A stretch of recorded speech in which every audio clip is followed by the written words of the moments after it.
Gumloop versus Make. Honest comparison. Best AI workflow automation tool for you.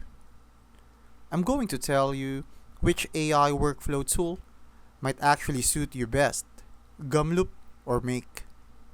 Gumloop is newer. It's all about no-code AI workflows.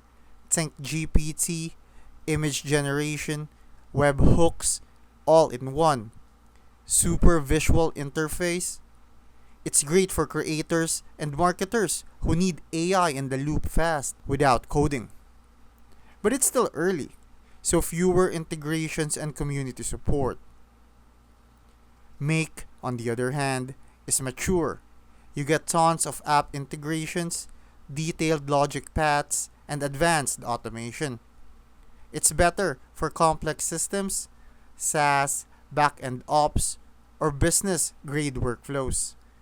Gumloop feels lighter, more modern, and AI native.